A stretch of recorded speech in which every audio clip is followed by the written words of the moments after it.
We are going to be bettering our lettering today using the Scroll and Brush double-ended Kuretake ZIG memory system marker.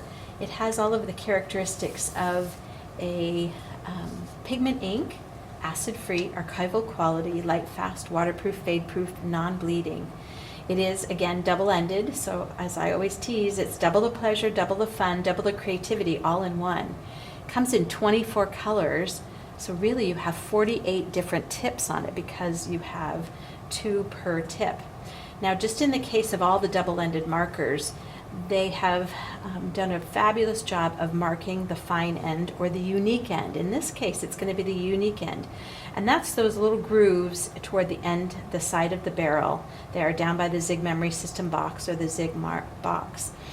And so you can tell which end is which, but it does have little pictures.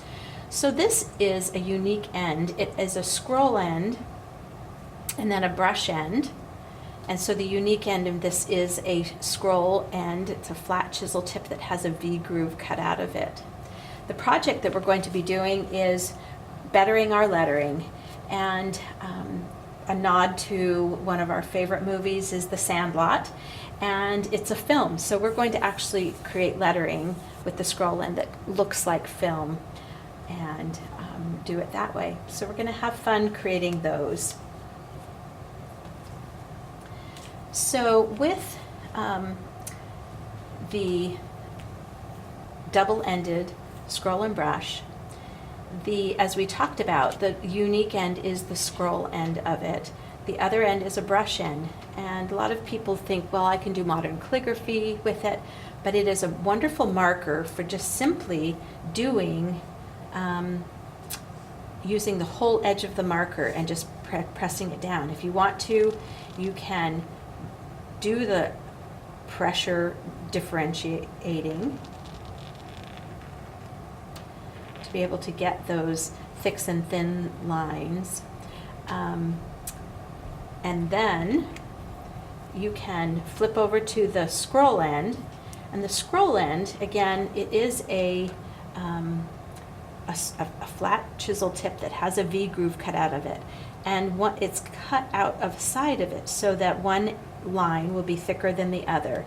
So I have that thick line going to the right here. I'm going to hold it in a little bit of an angle, and we're just going to go ahead and add that letters. And it's so fun just to be able to think, oh, well, how would film be? It likes to be a little bit twirly, and so we can do this, and then as we come across the bottom, we're just going to simply hold the marker and have it be that way. Now the brush end of this marker is incredible for coloring also. You can get a variety of sizes of lettering. Let's show you here. So if I'm doing this, I can get a thin end. I'm going to come across and do that. But just by simply pressing the marker and just printing with it, it's just going to give you a nice thick line that's consistent. So it's really not doing anything special. You're just making contact with it all the way around. And as we did lettering. Now with the scroll end up here, I'm holding it flat, and so that when I come around, it's just making contact and showing all of the fun that you can do with just printing with it and doing it that way. So because if I wanted to color, I could color a fine line, but if I push a little bit harder, I can get a thicker line, and if I push really hard. So it's great to use with coloring books and any of the coloring that you like to do.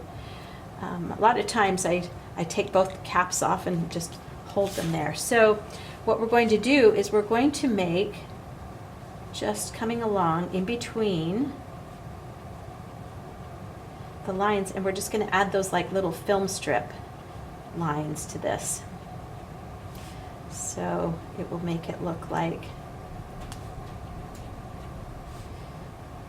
film strip.